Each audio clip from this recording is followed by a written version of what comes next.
Disfrutando el cuento, con Ángel Guzmán.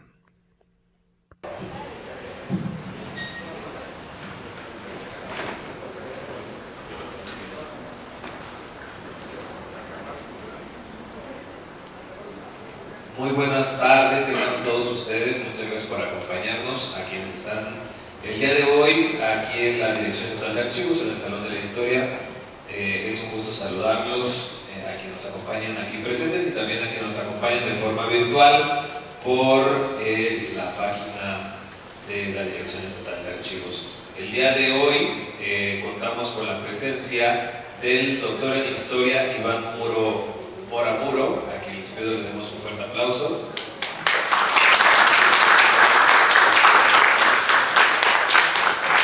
Que nos va a discernir la ponencia Pancho Villa, Historia e Historiografía, vida y obra en torno al personaje.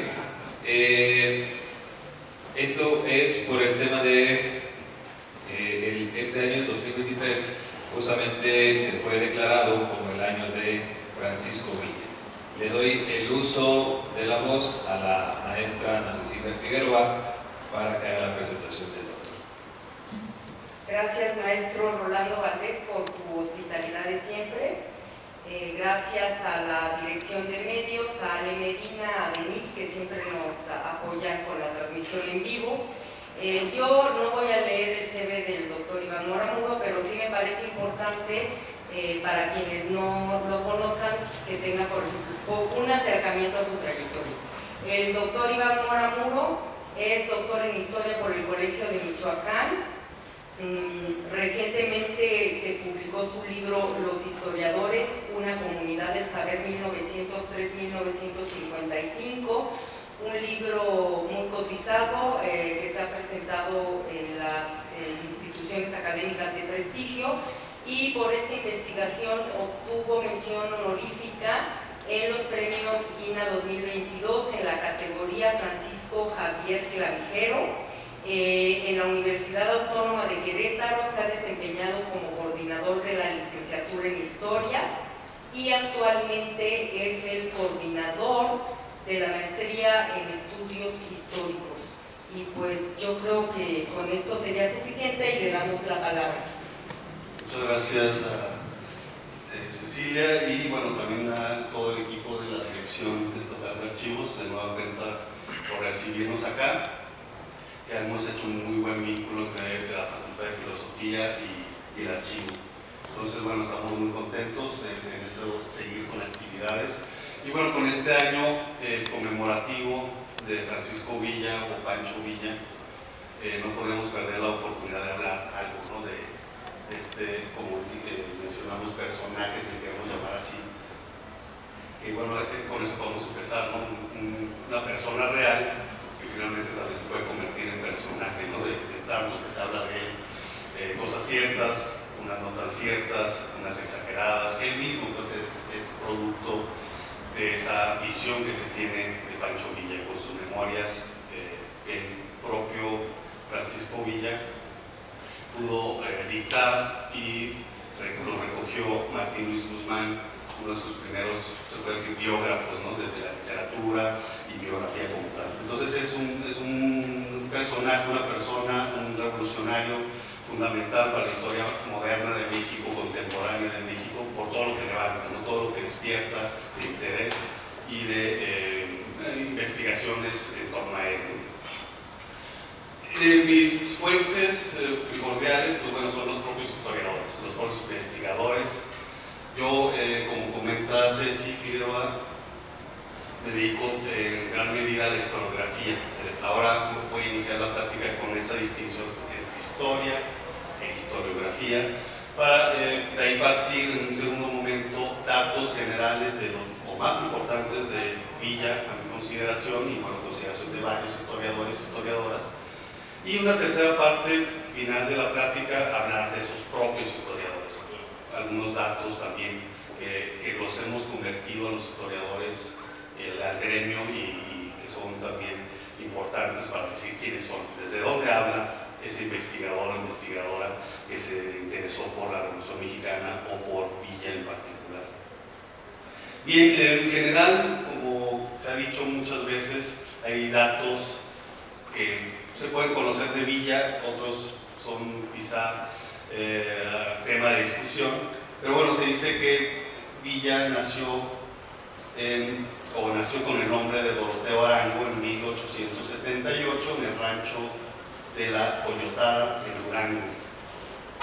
Duranguense de nacimiento, pero chihuahuense por adopción. Él mismo se considera ya chihuahuense, que toda su trayectoria revolucionaria política la hizo mayoritariamente allá.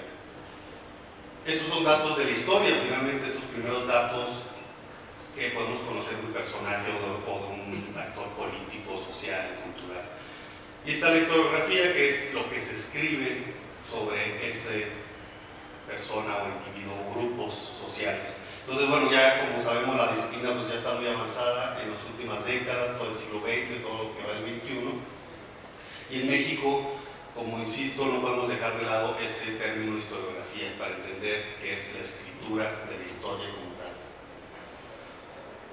Estos datos, primeros datos del año, lo dice Friedrich Katz, uno de los más importantes historiadores sobre la Revolución Mexicana y sobre Pancho Villa, de nacimiento austriaco y dedicado a los temas mexicanos. Él estudió en la ENA en un principio, su familia se traslada a la Ciudad de México y después se doctora en Estados Unidos y se dedica la mayor parte de su vida a los estudios mexicanos. Los datos que da Katz es muy interesante, que los divide en tres grandes ejes, que es la leyenda blanca, le llama Katz, que es basada en las memorias del propio Villa, es decir, Villa a posteriori, como le llamamos, después de que había hecho sus hazañas revolucionarias, se cuenta su propia historia, ¿no? Cuenta su razón de hacerse bandolero en Durango, de andarle al salto de mata, como se dice comúnmente cuando los ladrones, bandoleros de la época, finales del siglo XIX, principios del XX, y también al robo de vacas, que era lo que hacía comúnmente Villa, entre otras actividades, dice Katz, para sacar dinero para la vida diaria, ¿no? Fue minero, fue comerciante, le interesó mucho la cuestión de las carnicerías, era su sueño tener unas carnicerías en Chihuahua para poder obtener recursos, y parte de ese abigeato, ese robo de vacas, pues bueno, se dice que de ahí sacaba la materia prima, ¿no? Para sus carnicerías, el propio robo de ganado. Entonces, esa leyenda blanca, la primera que dice Katz, anticipo que Katz quiere desmontar esas tres leyendas. La leyenda blanca, esta versión de la vida de Villa, da un vuelco, según esta versión, cuando el dueño de la hacienda de donde era la Coyotada, que ni siquiera llegaba a ser un rancho grande, era una comunidad, el dueño de la hacienda, Agustín López Negrete, pretendía robarse a su hermana. Llega Villa, se da cuenta que su mamá le está gritando a López Negrete que se quiere llevar a la hermana. Es una de las versiones más contadas, porque bueno, es la propia versión de Villa. Entonces, al ver esto, Villa se enfurece y dispara en un pie a López Negrete. Según los testimonios que recaba Katz, empieza a gritar Negrete para pedir ayuda de sus propios trabajadores, y es cuando empieza la huida de Villa. A partir de ese momento, Villa vivió como un forajido en las montañas de Durango, constantemente perseguido por las autoridades, y es en este momento que decidió tomar el nombre de Francisco Villa, ya que su padre era hijo ilegítimo de un tal Jesús Villa. Es una de las versiones también que está a discusión, por qué tomó el nombre de Doroteo Arango de Francisco Villa. El propio Katz menciona esta versión, obviamente que el padre ilegítimo más bien era hijo ilegítimo su padre, un tal Jesús Villa, pero después en las notas que incluye Katz nos relata el primer Villa, pues ese ladrón que supuestamente tomó el nombre Doroteo Arango, copiando este nombre de Francisco Villa. Y sí, hay registros, nos dice Katz, lo rastrea muy bien. Dice, lo que parece indicar que Arango cambió su nombre coronel de Villa para ocultar su deserción del ejército, también en la leva, eso por las razones, además de que era un bandido y andaba a salto de mata, pues lo quieren integrar al ejército a la fuerza y él se resiste. Y dice Katz que no era común en la época, preferían ser bandoleros hasta en el ejército. Entonces, al ocultar esa deserción, antes de 1902, cuando desertó, las autoridades solo se referían a él con el nombre de Doroteo Arango y citan archivos de Durango, Katz, como insisto, va a ser mi fuente principal porque bueno, es la bibliografía más completa que podemos tener a la mano. Y antes de 1902 encuentra pruebas de archivo que se le sigue llamando Doroteo Arango. No hay duda, dice Katz, de que existió un bandido real llamado Francisco Villa. En 1879, las autoridades de Coahuila mencionan brevemente la existencia de un peligroso bandido, Francisco Villa.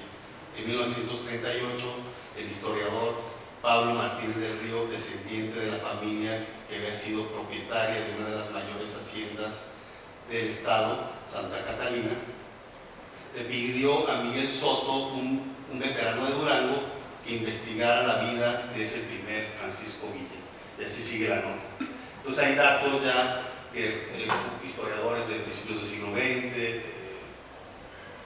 del propio entidad de Durango, que ya tienen fehacientes pruebas de que existió. Lo que queda duda es si realmente cuál fue la razón de tomar ese nombre Doroteo Arango, cambiárselo. Pero bueno, finalmente eso es lo que conocemos hasta la fecha, ¿no? Ese nombre revolucionario de Pancho Villa. Bien, entonces, después viene una leyenda negra, hay varios datos de esa leyenda blanca, donde va narrando Villa. Como digo, tenemos que acercarnos a la obra de Martín Luis Guzmán, en Obras Completas, tomo 3, Memorias de Pancho Villa. Aquí tenemos esos datos que refiere Katz. Entonces, a partir de ese momento, pues bueno, cambió su nombre y se traslada al estado de Chihuahua, en donde trabajó en diversos oficios, como ya adelanté, albañil, minero, robo de ganado. Y de esta manera, Katz refiere que Villa se describe a sí mismo como una víctima, por eso es una leyenda blanca. Es una víctima tanto del despotismo de los hacendados, del clan Terrazas Cree, que bueno, son los grandes enemigos de los primeros revolucionarios en Chihuahua. Dicen, eso es un atropello, ¿no? Que constantemente, como decía Terrazas, yo no soy de Chihuahua, Chihuahua es mío, ¿no? Entonces ese lema identifica mucho al clan Terrazas Cree. Entonces ese despotismo de los hacendados y las arbitrariedades de las propias autoridades es para Villa el motor por el que se convierte en revolucionario, o primero en un tipo de Robin Hood que roba a los ricos para darle a los pobres. La leyenda negra, por el otro lado, quizá reconoce algunos de estos datos, pero insiste en que Villa era sanguinario. Esa es los enemigos de Villa a lo largo de la historia, pues bueno, han destacado sus tropelías y sus robos y asesinatos a sangre fría, que no negamos que pudieron ser reales, evidentemente, pero aquí insisto también en eso, la percepción histórica de una persona, un personaje, tiene varios matices, es decir, no somos homogéneos, ¿no? Y lo sabemos todos nosotros, no pensamos igual cuando tenemos 20 años, a 40, a 60 años, tenemos una visión diferente de cada uno de nosotros dependiendo del lugar donde nos desempeñamos. Entonces Villa prácticamente es igual, es una pluralidad de versiones de sí mismo y es como lo vean aliados o enemigos en ese sentido. Y por último, dice Katz, hay una leyenda épica que es donde se suma un poco a la leyenda blanca porque es un Robin Hood. Para esta leyenda épica, Villa ya era famoso antes de 1910. Ya lo reconocían los campesinos, era un líder, y uno de los que ha sustentado esta leyenda épica más importante es el escritor y periodista John Reed, que como sabemos es un gran referente para la Revolución Mexicana. John Reed es uno de los primeros que que retrata las injusticias del régimen porfiriano, y a su vez pues exalta a estos personajes como Villa. Entonces esta leyenda épica es fundamental para tenerla en cuenta y no olvidar que mucho de lo que se ha dicho Villa también está dirigido desde esta óptica. Villa que nos explica las tres versiones. En realidad, dice puntualmente, abro comillas, parece haber sido un forajido no muy famoso que rondaba por el campo duranguense, que al verse reclutado por el ejército decidió llevar una vida de bandido. A mediados de 1910, continúa Katz, Villa no era ni el muy buscado asesino que sus enemigos inventaron, ni un legendario Robin Hood, como la leyenda épica establece, sino que combinaba las labores y oficios legales con el arrigiato. En ese sentido, aquí podemos hacer un paréntesis, es importante el contexto regional, ¿no? Chihuahua como estado, dice Katz y entre otros también, para ir sumando historiadores, Pedro Salmerón, su tesis doctoral, La División del Norte, bueno, ha sido reconocido como una gran investigación de las últimas décadas, que también, bueno, se basa obviamente en Katz también, en algunos de los datos, y es datos novedosos también. Insiste Salmerón que la región de Chihuahua y esa característica del guerrero chihuahuense que se había enfrentado a los apaches, se había enfrentado, había sido un referente Tomochic para resistirse al gobierno federal, tenía ciertas características que no tenían en otra parte de México. Es por eso que pues, bueno, es el brote revolucionario después del llamamiento de Madero para el 20 de noviembre de 1910, son los primeros que responden. Chihuahua, el movimiento revolucionario brota rápidamente. Abraham González, como gobernador, es el que recluta a Villa en 1910. En este momento que está diciendo Katz, no era el gran bandido ya conocido por todos los territorios chihuahuenses. En ese momento el famoso era Pascual Orozco. Pascual Orozco era la primera opción de reclutar de Abraham González. Y Abraham González, como gobernador de Chihuahua, pues ya era antireeleccionista, ya era seguidor de Madero. Entonces, bueno, ese contexto es importante porque, bueno, Chihuahua, en esa característica del revolucionario, del contestatario, todavía no revolucionario, pero sí acostumbrado a la lucha, ¿no? Acostumbrado a traer arma, bueno, un viejo oeste, ¿no? En pocas palabras, el duelo, matarse unos a otros, el robo del ganado, por ejemplo, y los hacendados estarse cuidando de los propios apaches y otras tribus nómadas del sur de Estados Unidos y el norte de México. Entonces se fueron creando esas características propias de este ciudadano chihuahuense. Bien, entonces hasta aquí vamos viendo esa mediación que hace Katz. No es ninguna de las tres leyendas, dice, que quiero seguir. Yo, como nuevo investigador del caso villista y de la biografía de Villa, pues bueno, quiero dar algo a aportar, ¿no? Ese es el punto fundamental de la investigación. Entonces, sigamos. Otra importancia también que resaltan tanto Salmerón como Katz es la cercanía con Estados Unidos, la adquisición de armamento constantemente más fácil que en el sur del país. Y eso también no hay que descartarlo. Yo hacer un símil con el momento actual, quizá no necesariamente, pero bueno, el narcotráfico en México, zonas norteñas, tenía cierta facilidad para el armamento. Una zona como Sinaloa, que en el siglo XX, principios del siglo XX, se empieza a convertir en un lugar idóneo para el tráfico de estupefacientes o drogas en general, tiene esa característica de el norte, no es tan norteño como el chihuahuense, pero evidentemente, pero este símil que estoy haciendo quizá es para tener una comparación en el presente. Villa siendo un bandolero, tratando a su gente de manera muy cercana, es decir, comía con sus soldados. Bueno, a lo mejor es una idea que tenemos del cine mexicano, que les decía a mis muchachitos, ¿no? Eran mis muchachitos, los cuidaba, oye, ¿qué necesitas?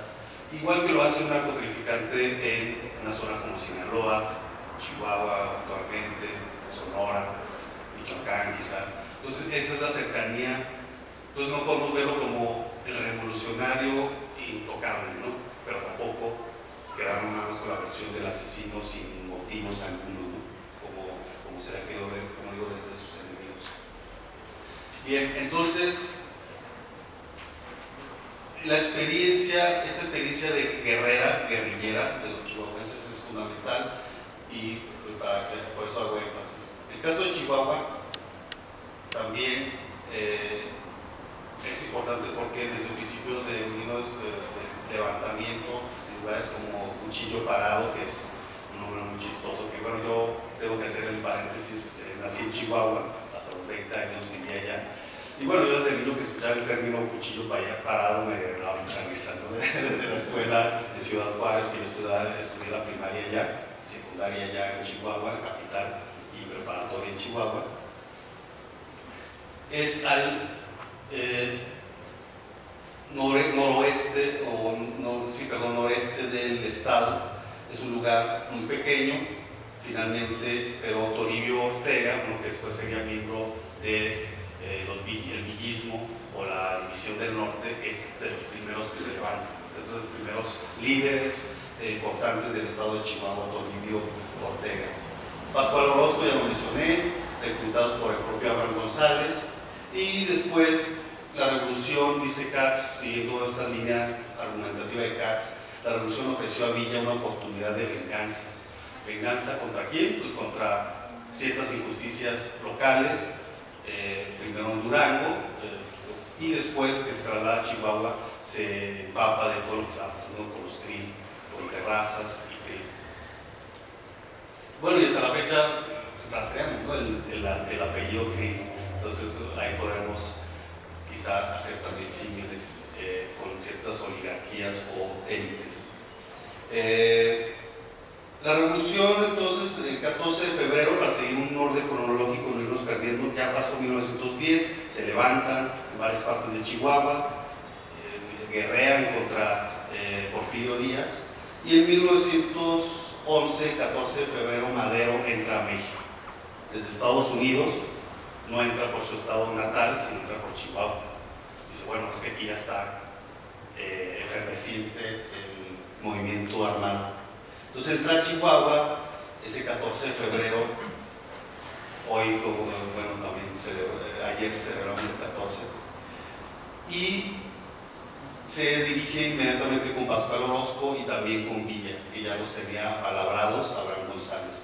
Sin embargo, poco a poco Villa fue tomando importancia ante los ojos de Madero, más allá de Orozco, como había dicho al principio, principalmente gracias a sus manifestaciones de lealtad.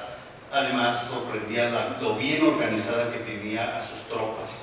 Esto también hago énfasis, siempre se dijo de Villa, antes de la División del Norte, que también me voy adelantando, la División del Norte se crea hasta 1913, pero ya desde este momento Madero se sorprende y dice, bueno, es una persona muy ordenada con sus hombres, los tiene muy organizados, tiene dos de mando. Hay leyendas también, el ámbito de la leyenda era un excelente tirador, sorprendía a enemigos y amigos que le ponían retos, ¿no? Oiga, general, puede disparar a ese objetivo en el árbol, y bueno, siempre sorprendía con esa habilidad del tirador. Y volvemos a la cuestión, pues finalmente es sorprender, ¿no? a los que están contigo, y en ese ámbito de guerra, pues más. Después, para marzo de 1911, Chihuahua había dejado, lo advierten varios historiadores, Chihuahua había dejado de ser una excepción en la revolución. Ya estaba movimientos en el sur, con Zapata, se empezaban a movilizar en otras partes como Sonora. Entonces ya Chihuahua había dejado de ser una sola excepción, un brote revolucionario que había sido para Díaz como un arroz negro en la República Mexicana, ¿no? Pero ya la revolución había brotado. Y después, abril y mayo de 1911, marcha triunfalmente el ejército a mando de Madero a Ciudad Juárez, donde se crean o se firman los tratados de Ciudad Juárez el 9 de mayo, ya con el apoyo de todo este contingente chihuahuense. Madero logra tomar Ciudad Juárez, y los tratados de Ciudad Juárez es un momento icónico porque también es algo muy conocido, no desmantelan al ejército federal. Como sabemos, siempre se le ha criticado a Madero cierta tibieza, pero no fue radical, no fue contundente su desmantelamiento, y se alía posteriormente a los tratados a Victoriano Huerta. Lo toma como mano derecha del ejército, porque bueno, para Madero, desde cierta discurso de élite, pues bueno, el ejército federal era intocable, ¿no? Tenía que salir Porfirio Díaz, pero bueno, tenía que quedarse el ejército como gran figura de protección de la nación, se puede decir. Bien, vamos avanzando para tener este contexto de Villa.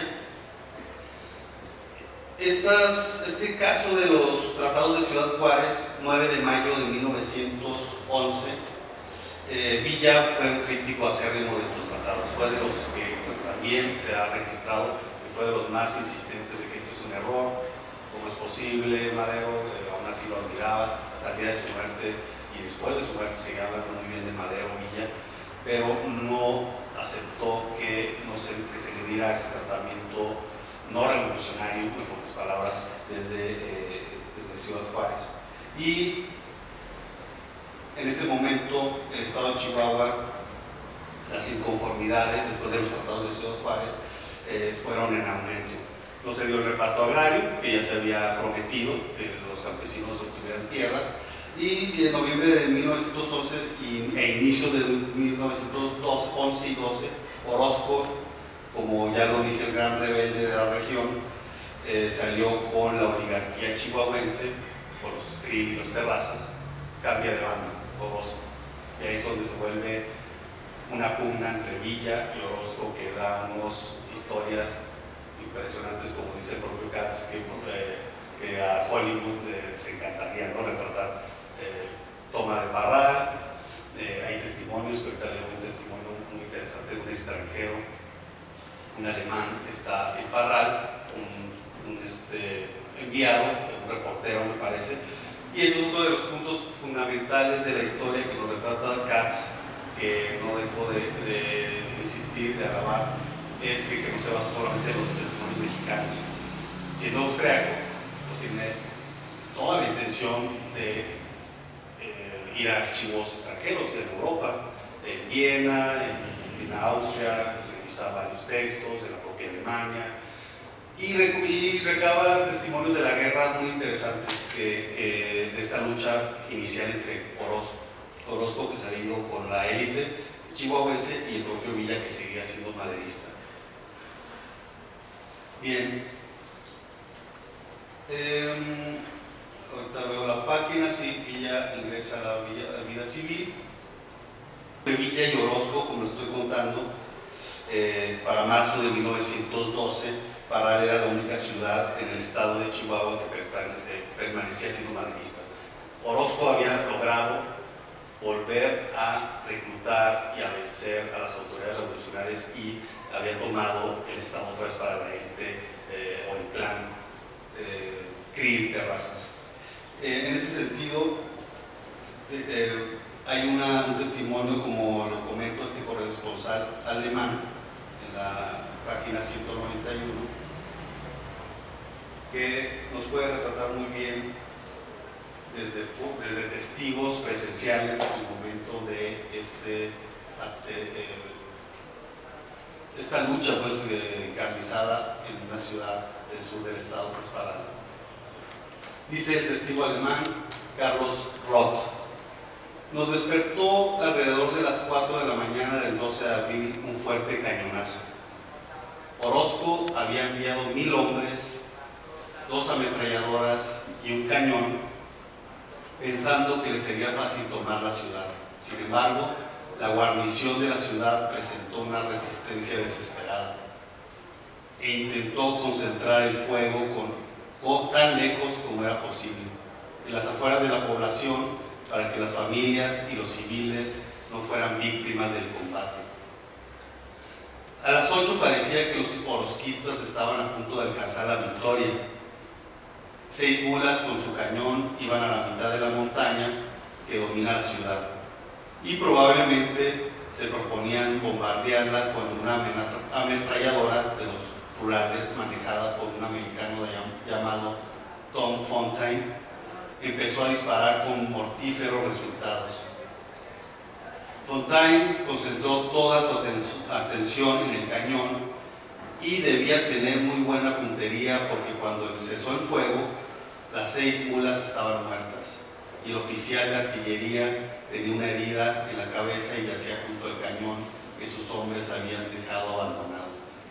Los habitantes de Parral, que presenciaban el combate desde los techos de las casas con gemelos de campaña, sintieron gran alivio cuando vieron que el cañón se detenía repentinamente, antes de llegar a la cima de la montaña. Estaba claro para todos que si los orosquistas hubieran bombardeado la ciudad desde el Cerro de la Cruz, no hubiera quedado gran cosa de Parral. En la mañana los orosquistas empezaron a retirarse, la mayoría de ellos lo hizo de manera ordenada hacia Jiménez, mientras algunos grupos que quedaron separados de la columna principal tuvieron que abrirse paso como pudieron, y se oían disparos aún a las 6 de la tarde que seguían huyendo. Parral había sobrevivido a esta batalla, pero todos temían las consecuencias de la victoria villista. Y después viene el efecto de la derrota de Orozco sobre estas fuerzas villistas y se venga de la ciudad. Villa sale con su gente de Parral, y en ese momento aprovechan los orozquistas y bueno, hacen una destrucción de las tiendas. Dice el propio corresponsal alemán que pues bueno, se encerró en un lugar para que no lo pudieran alcanzar las balas. Entonces bueno, ahí este testimonio también nos interesa, me interesa mencionar, porque bueno, tanto Orozco, Villa, el propio grupos constitucionalistas, era cosa de todos los días, ¿no? La vorágine revolucionaria, los efectos de la guerra, pues bueno, son esos. Eso para seguir retratando este momento histórico tan importante para México y bueno, tan conocido, pero también con más datos que no sabemos, ¿no? Que eso es importante insistir. Bien, empiezo a hablar unos 40 minutos, 50 minutos, para dejar tiempo a lo que ustedes puedan comentar. Y bien, entonces esto se da en este contexto revolucionario. Después Victoriano Huerta es enviado a Chihuahua para combatir a Orozco y aliarse con Villa. Lo manda Madero. Ya dije, ya se sabe las consecuencias de que tuvo Madero de no haber sacado del ejército a la gente cercana a Porfirio Díaz. Manda a Chihuahua a Victoriano Huerta, y al entrevistarse con Villa, pues bueno, al principio hay una plática cordial, pero muy pronto Villa no les empieza a hacer caso a Huerta. Y hay una insubordinación que toma preso la gente de Huerta a Villa y lo mandan a la Ciudad de México y bueno, se encarcelan. Para no hacerles el cuento largo, se logra escapar Villa después de mandarle múltiples cartas que también transcribe tanto Katz como en algunos casos Salmerón, cartas donde se pide a Madero que lo deje salir de la prisión, pero bueno, no dobla las manos Madero y termina escapándose de Villa. Después ya escapa Villa y se va a El Paso, Texas, a principios de 1913. Después de diciembre de 1912 escapa, y después de un largo viaje llega a Estados Unidos, a la frontera, por razones que bueno, también intuimos y sabemos. Cruzar la frontera también era un medio para evitar el asesinato, el encarcelamiento. Entonces asesinan a Madero entre el 9 y el 8 de febrero, como sabemos, se da la decena trágica, donde Félix Díaz, el Piantes, el contubernio, con Bernardo Reyes, que es asesinado cuando se levantan armas, Félix Díaz después hace trato con Huerta y con el embajador Winston para que hacen un golpe de estado a Madero. Lo toman preso con Pino Suárez y es asesinado. Es aquí donde empieza la segunda revolución, que le llaman la segunda revolución porque es de las más, empieza lo más cruento pues, de batallas contra el usurpador, como se le llama Huerta. Después, en ese tránsito, asesinan también a Abraham González, el gobernador de Chihuahua, el 7 de marzo de 1913. Entonces Villa enfurece. Era su amigo Abraham, como recordamos, es el primero que se acerca a él para reclutarlo.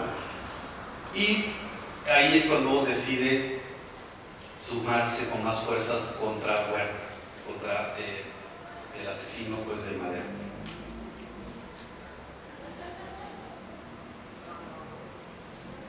Hay una cita también que me gustaría, quiero leerles, donde Villa habla de la importancia de Chihuahua. Aún así, como decimos, como comentamos, no nació ahí, pero es un testimonio también importante porque es propia letra o propia palabra, en sus propias palabras. Dice: Adolfo de la Huerta, en este contexto, lo invita a que vaya a Sonora. Ya está muy armado también en el ejército sonorense, y Adolfo de la Huerta lo sugirió a Villa que se fuera con él para guerrear contra Huerta, contra Victoriano. Dice: ¿por qué no se viene conmigo al estado de Sonora?, le preguntó Adolfo de la Huerta. No, muchachito, bueno, así está escrito que le dijo, ¿no? No, muchachito, no, de ninguna manera. Y después dice, abre comillas, Katz: yo en su estado no valgo nada. Allí no conozco a la gente, no conozco a la tierra. En mi estado, que es Chihuahua, aunque yo nací en Durango, pero considero a Chihuahua como mi estado, ahí es donde yo valgo 10 por 1 de lo que pudiera yo valer en Sonora. Así es que no, mejor consígame esos dineros de Maytorena, que bueno, era el gobernador sonorense, y la emprenderé para El Paso, Texas, y de ahí veré cómo me interno en mis terrenos, es decir, en Chihuahua. Y también eso es importante porque él seguía viendo que era su lugar de influencia, Chihuahua, y donde podía guerrear, como digo, a Victoriano Huerta.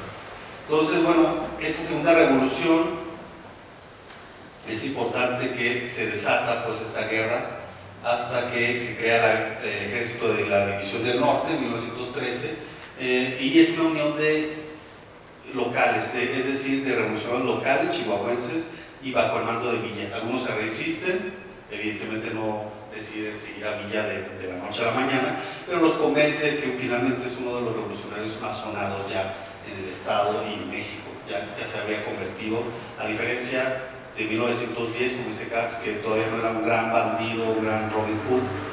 Ya para 1913, 3 años solamente, ya había tomado una relevancia fundamental.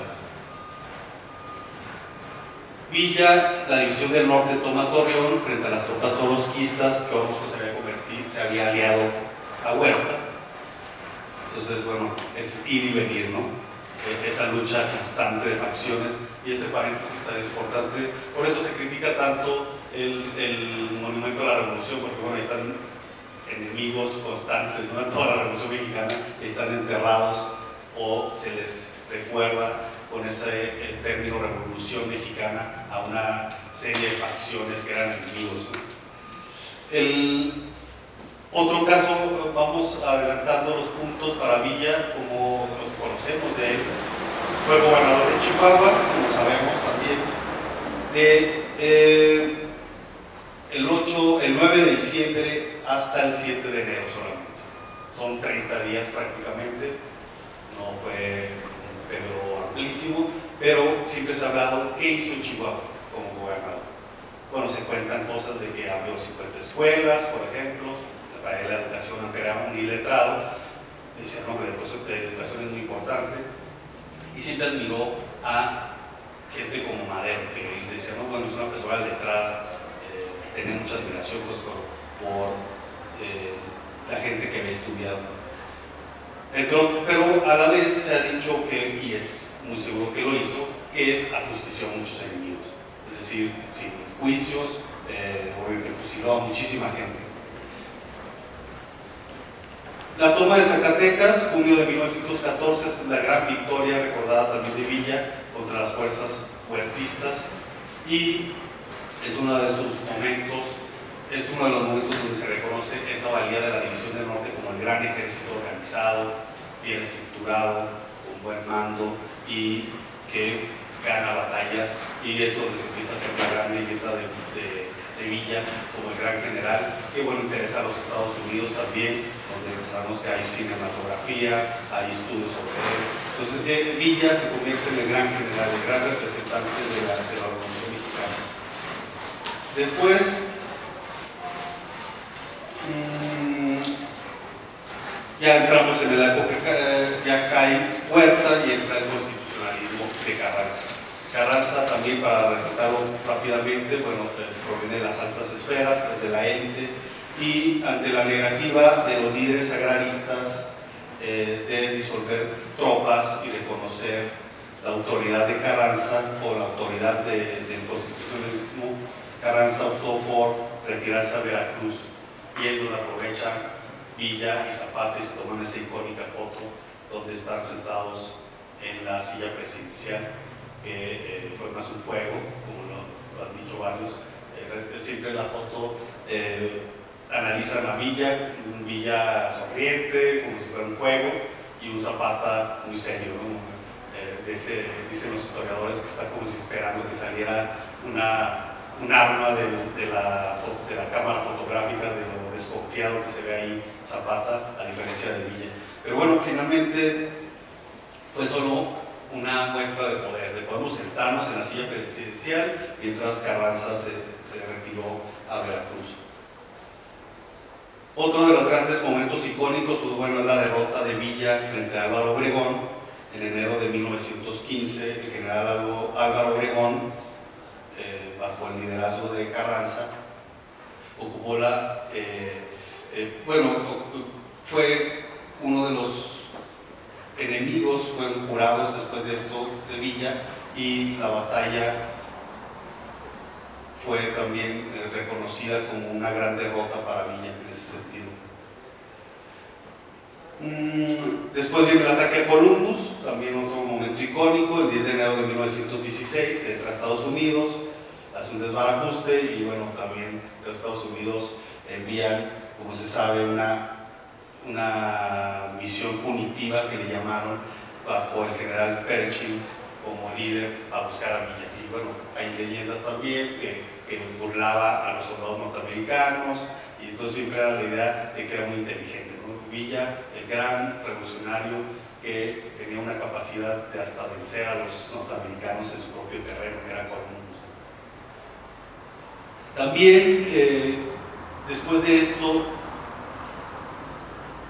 después de esta intervención y tras el asesinato de Carranza en 1920, Adolfo de la Huerta permite más bien que Villa se retire a un rancho en Parral. Ahí vive en Parral, Chihuahua, hasta el momento de su muerte, 1923.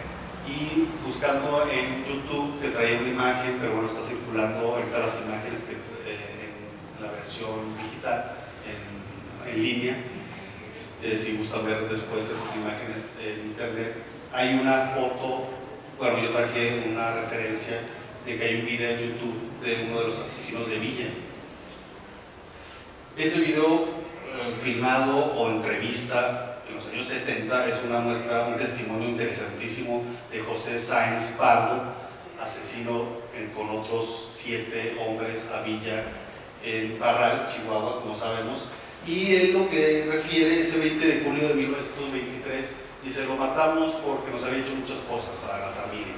Dice: mató a 2 tíos míos, o el ejército, o él mismo, propio Villa, mató a primos hermanos, nos quitó tierras, hizo tropelías que dice este testimonio que por eso mataron a Villa. No es por dinero, y la versión oficial es por orden de propio Orozco, el propio Obregón, para quitarlo de la mira, ¿no? Quitarlo como un enemigo probable en la carrera a esa institucionalización de la revolución que se dio después, en los años 20, de esos inicios de institucionalización. Con esto voy terminando con estos grandes hitos de Villa, pero Sanz, aquí lo interesante del testimonio es que es más loable para él, o más importante para él decir, fue por venganza que porque me pagaron dinero. Es decir, no fui un sicario o un asesino a sueldo, sino una venganza personal me llevó a asesinar a Villa ese día. Dice las razones, en palabras propias de él, les digo, pueden verlo en YouTube, es testimonio de José Sáenz Pardo, así lo buscan en YouTube. Dice, las razones fueron estas: primero mataron a mi abuelo por parte materna, así empezamos. Después mataron a 3 tíos míos y 2 primos hermanos, y eso fue lo que hizo que ya nos levantáramos en defensa social. Ese es su término. Nos levantamos como una defensa social ante Villa o contra Villa. Esto, para ir cerrando, nos da una pluralidad de opciones de interpretación. Testimonios de la época, todavía en un medio como YouTube, fotografías, y que nos permite tener un balance de este personaje que pues, es fundamental para la Revolución Mexicana, y bueno, por algo y por razones que ahorita podemos discutir, quizá opiniones, año de la muerte, año declarado o designado para Villa desde el gobierno federal. Eso es importante porque levanta controversia, obviamente. Yo he visto en YouTube, en Facebook, varios comentarios de gente de Chihuahua que bueno, están inventados, dicen, no, pues era un asesino porque lo hacen como un héroe, lo ponen como un héroe. Hay gente local, cronistas locales que tienen varios libros, y bueno, los títulos son muy elocuentes, ¿no? Títulos como los asesinatos de Villa, Villa asesino, y bueno, también sabemos que regularmente cuando se hace historia local se obsesiona con cierto personaje, no hacen una distancia, una sana distancia, como escuchamos mucho en esta pandemia, una sana distancia historiográfica, una sana distancia histórica con lo que estás estudiando. Si te gana la pasión, pues bueno, no vas a ver otras versiones, no vas a ver otra opción más que el Villa que perjudicó a muchas familias y a muchos grupos, pero finalmente ahí la clave, yo comunico a la distancia, es que nunca se alió con el grupo huertista, por ejemplo, como Orozco, que actualmente Orozco pues, no es ningún héroe, evidentemente. Todo huertista es tachado como enemigo, ¿no? Como traidor. Ese es un ejemplo, y finalmente logró sobrevivir la etapa más fuerte de la revolución y muere cuando ya se estaba estabilizando, institucionalizando el movimiento armado. Importante de la historia local chihuahuense es Francisco R. Almada, un historiador que ha trabajado todo lo habido y por haber de Chihuahua, trabajó más bien a los años 40, 50, y tiene su texto La Revolución en el Estado de Chihuahua, 2 tomos, y también para el caso sonorense tenemos que, bueno, ya sabemos que él no es historiador actualmente, no escribe historia, o muy raramente. Héctor Aguilar también, su tesis doctoral, La frontera nómada, Sonora y la Revolución Mexicana, en los años 70 saca su tesis doctoral, después se hace novelista. Muchos de ustedes lo han de conocer como novelista, a Héctor Aguilar también, pero él es egresado del Colegio de México y sacó su tesis doctoral sobre Sonora y esa frontera nómada que nos da pistas también para entender Chihuahua y Sonora como estados hermanos, y que tienen un vínculo revolucionario con la tierra, con las formas. Y bueno, si uno ha ido a Chihuahua y a Sonora, pues ve esas cantidades de llanuras, nunca termina, ¿no? Terreno por donde sea, donde esconderse, las serranías. Entonces, bueno, eso hace cierta forma de ser del norteño. Bien, entonces hay mucho que hablar, que quizá, pero son algunas pistas. y termino diciendo que siempre tenemos que regresar a estos íconos, para bien o para mal, con versiones encontradas de la historia mexicana. Muchas gracias.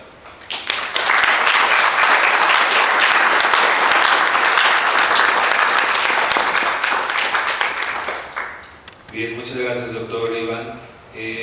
¿Alguien del público que tenga algún comentario, pregunta referente al tema? Sí.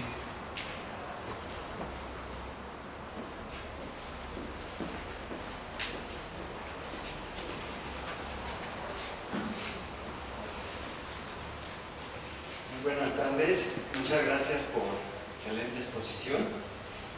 Mi pregunta estaría dirigida a tú como historiador, ¿cuál sería tu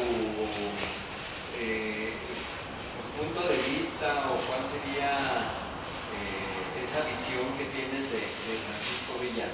Aparte de ser chihuahuense tú, que has estado más cercano a todo el tema, ¿cómo lo catalogarías tú? ¿Qué nos dirías?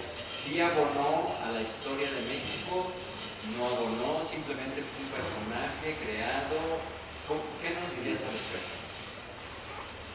Si gustan, sumamos una o dos preguntas. Sí. Bueno, unas dos para contestar. Bien, bueno, sí. Voy empezando con esa entonces. Bueno, Chihuahua es obviamente un referente, aún así, bueno, se adoptó, pues es un personaje que ya se considera chihuahuense. Ahí está una glorieta, la de Francisco Villa, y la avenida Francisco Villa es de las más importantes, ¿no?, de la ciudad. Por poner un ejemplo, ahora que salió anunciado la plática, ahí me platicó Ceci que me dio un pitazo que mi mamá había puesto el Centauro del Norte, así que con mucho orgullo, ¿no? Había puesto en los comentarios la presentación en Facebook. Y abajo ya vi, sí, mi mamá ya está poniendo ahí comentarios de Centauro. Bueno, eso es un buen ejemplo porque para ella era un orgullo, ¿no?, que yo hablara de Villa. Pero por el otro lado está la otra versión, ¿no?, el asesino a sangre fría.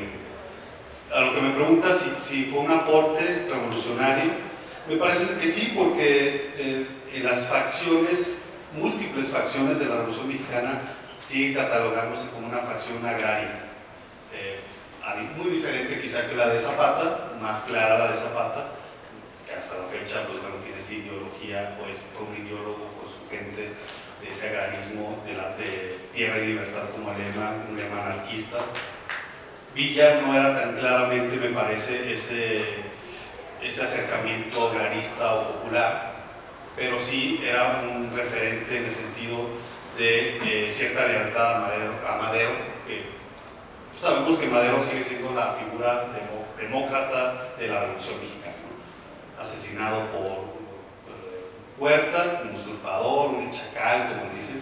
Ese tipo de juegos de interpretación me parece que hacen de Villa un personaje todavía loable y representativo de la Revolución Mexicana.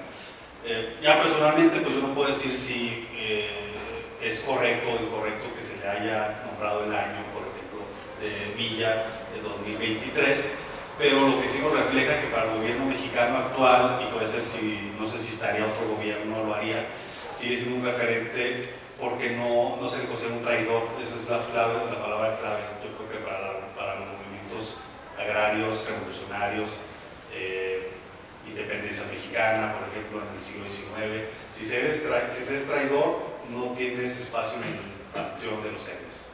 Un Iturbide, por ejemplo, primer imperio mexicano, pues bueno, no es esa línea a posteriori que se busca como establecer como héroes. Eso desde el lado nacionalista, oficialista. Pero, y insisto con eso, yo pienso que sí tiene cierta relevancia por sus posicionamientos, y en el caso de Chihuahua, posicionamientos anti-hacendados o anti-clan Krill Terrazas o Terrazas Krill, que finalmente, bueno, era parte de la lucha constante de la Revolución Mexicana, que hay que aceptarlo, que puede ser que también Villa lo tomó esa postura posterior, es decir, se convenció, y bueno, lo dicen los historiadores, estuvo en contacto con Abraham González, con Madero, después con el propio Zapata, entonces fue convenciendo de esa línea agrarista idónea que se establece después de 1917 en la Constitución, con ese toque obrero y campesino, ¿no? Se puede decir una de las líneas pues, de la Constitución. Entonces, bueno, si me pregunta si tenemos que seguirlo estudiando, el momento se sigue estudiando, dice Taibo, Paco Ignacio Taibo, que no traje el libro, no lo tengo físicamente y no lo conseguí en la biblioteca, pero lo leí en PDF y lo pueden conseguir muy fácil. Dice Paco Ignacio Taibo que esa figura de Villa como bandolero, como revolucionario, también con sus mentiras y fantasías a lo largo del tiempo de la historia, dice, es mentira que el general, no sé, norteamericano, ahorita no se me escapa el nombre, siguió las tácticas guerrilleras de Villa. Mentira, dice Taibo. Su comandante Marcos siguió las tácticas guerrilleras de Villa. Verdad. Dice, su comandante Marcos sí, en el movimiento chapaneco del 94, otros personajes que cita Taibo no. Entonces, bueno, es también un ejemplo cómo sigue rondando la idea del gran general, donde se tiene estrategia militar como tal, en un momento culminante que, bueno, coyuntural, que fueron esos años revolucionarios de lucha armada. Y bueno, por ese lado podría decir sí, esos contrastes igual en Chihuahua y en México.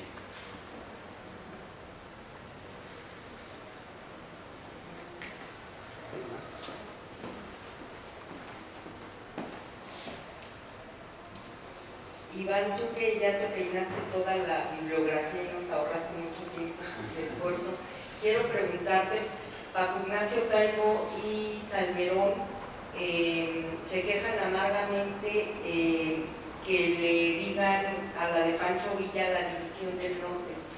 Ellos sabemos que tienen un sesgo ideológico, como yo veo, hacia la izquierda, y ellos se lo atribuyen a que la élite no le quiere dar el reconocimiento de un auténtico ejército, como tú lo dices, donde hay una estrategia, en donde hay normas de honor, etc. Tú que después de haber leído todo esto, ¿qué nos puedes decir al respecto? ¿O alguno de los estudiosos de Villa tiene claro por qué una división y no un ejército?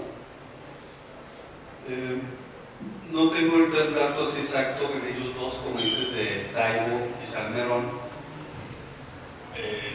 pero sí es claro que en la época también se le llamaba división del noroeste a la división liderada por Obregón. Era un término, al parecer, que conllevaba esa, sí, categoría más baja del ejército federal. Eso sí, yo pienso que queda claro. Era un ejército federal, como dije ahorita en los tratados de Ciudad Juárez, se le sigue respetando el ejército federal, no se le desmantela. Entonces, para esta primero revolucionarios de élite fueron las cabecillas, Madero, luego Carranza, después intermedio Huerta y después Obregón, los sonorenses. Ser del gobierno federal tiene cierto estatus y en ese sentido hay esa distinción, ¿no? Incluso el propio ejército constitucionalista, ¿no? Que sí se autonombra ejército. Sí, por esa cercanía federal, que toma el poder Carranza como gran jefe, como él le llaman, ese autonombre gran jefe de la revolución. Y bueno, esto lo quiero también hacer un énfasis, en un paréntesis, esto de no desmantelar el ejército federal, es porque también lo citan varios de estos historiadores, el miedo a la anarquía, es un constante, es decir, no caigamos en la anarquía, sí que se vayan días, pero estos que están en la lucha constante en el campo, en lo agrario, son anarquistas, es decir, no tienen una base sólida, no tienen una base militar sólida que tiene el ejército federal, y por eso Felipe Ángeles un educado de las formas militares, es también uno de los grandes héroes, ¿no? Y bueno, ahora también reconocido, ¿no? Con un aeropuerto con el nombre de Felipe Ángeles, que es uno de los grandes estrategas, considerado uno de los grandes estrategas. Entonces sigue siendo esa jerarquía, y Villa, pues bueno, era una persona estudiada. Por eso quizá lo reconocen junto con, más bien, su mano derecha en esos sentidos, Felipe Ángeles, pero por el otro lado, Fierro, que bueno, lo considera un asesino y lo dibuja muy bien Luis Guzmán, a Fierro como, bueno, mataba presos a diestra y siniestra, ¿no? Entonces estaba esos dos lados, por un lado Fierro, por el otro Felipe Ángeles, como grandes como uno estratega más bien, y cercanos a Villa. Entonces, bueno, podríamos intuir eso, que tendrías que ser federal para ser ejército, y estas fuerzas norteñas. Y bueno, ese también es importante. En una plática una vez escuché, a diferencia de Estados Unidos, que el gobierno federal es entendido como el gobierno plural, es decir, la federación tiene, cada estado norteamericano, ciertas formas de gobernarse. Aquí el término federal es centralista, es decir, entendemos por federación algo que es contrario al término en sí mismo, es decir, ser federalista en el siglo XIX, a diferencia de ser centralista, con las 7 leyes del 36, ser centralista tenía esa contraposición de ser federalista, de que los estados tuvieran su autonomía. Después, ahora pues decimos el gobierno federal, la policía federal, en ese sentido el ejército federal es el centro, y el norte pues tiene esa cierta distancia o distanciamiento con el centro del país. Y bueno, yo lo viví también como chihuahuense, había una desconfianza, ¿no?, de la Ciudad de México, entre miedo y desconfianza, ¿no?, evidentemente. Y bueno, hasta la fecha me da miedo la Ciudad de México. No me puedo acostumbrar. El punto es de que hay ese distanciamiento, y yo desde niño lo escuché. Pero ¿por qué tenemos que ser mexicas y nosotros nacimos acá en el norte, ¿no?, de México? Y eso yo creo que lo sentían en una u otra manera, y es una categoría menor división, ¿no?, en ese sentido, sí. ¿Alguna otra pregunta? Sí.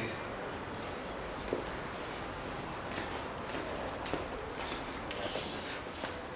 Bueno, gracias, buenas tardes. Bueno, pues en principio, muy buena charla, doctor Iván, muchas gracias por ella. Sino también agradecer a quienes nos hospedan aquí, a la Dirección Estatal de Archivos, y en general es muy plausible que se hable de estos personajes en Querétaro. Mientras que en Chihuahua, tú ponías como ejemplo, una de las principales vías es Francisco Villa. Aquí en Querétaro, en el centro histórico, no hay ninguna calle, ¿sí?, o plaquita ni de Villa ni de Zapata, ¿no? En otros momentos, recuerdo un ejercicio maestra Ana Cecilia, donde precisamente se comentaba que aquí la revolución en Querétaro llegó muy tarde. La revolución se empieza a sentir hasta el 14, si no es que hasta el 15, mientras que en otros estados como Chihuahua está muy presente. Recuerdo yo un texto de Septién, que más o menos tituló así, que la ciudad de Querétaro 3 o 4 veces mártir, no me acuerdo.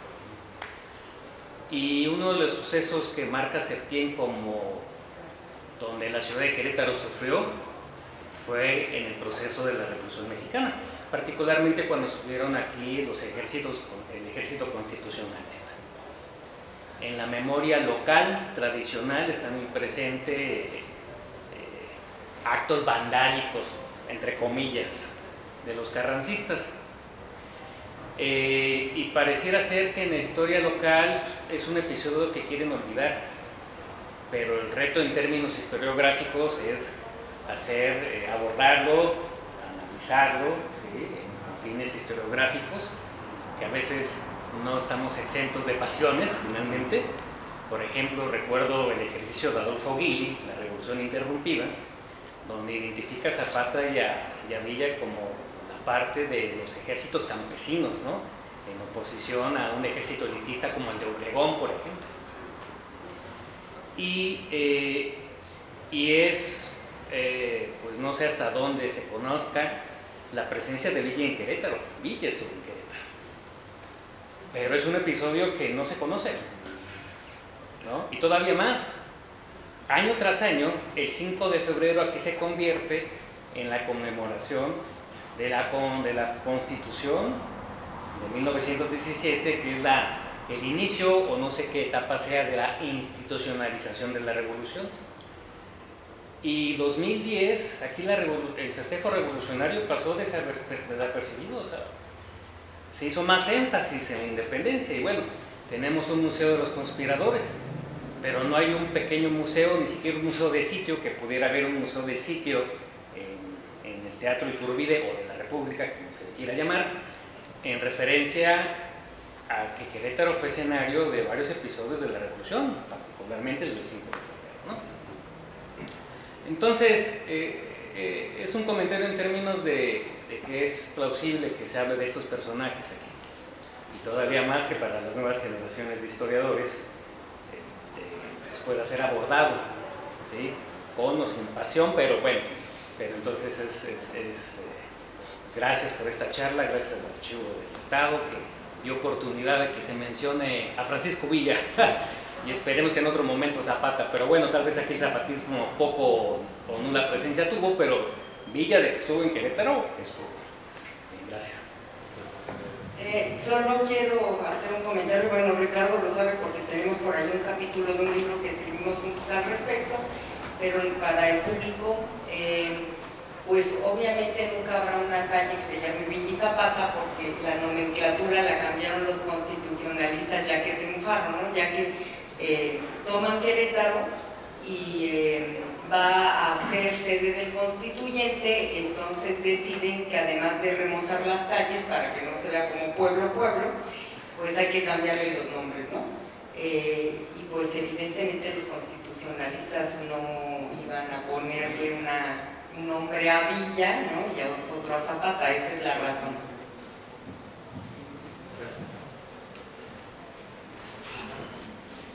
Bueno, yo nada más seguirme a las felicitaciones, es súper interesante, ¿no? Toda la charla, nos permites tocar varias aristas, ¿no? Para reflexionar sobre la figura, sobre este personaje tan importante que es Francisco Villa. Mi intervención va más por el lado de cómo estos caudillos se van convirtiendo en referentes para la nación, ¿no? A lo largo de varias décadas, y a través de qué vehículos, ¿no? Por supuesto el cine, a mí me interesa en particular la fotografía. La fotografía, cada uno de estos caudillos tenía una relación, conocía el potencial de la fotografía y lo utiliza para lanzarse y para dimensionarse de una manera como muy distinta.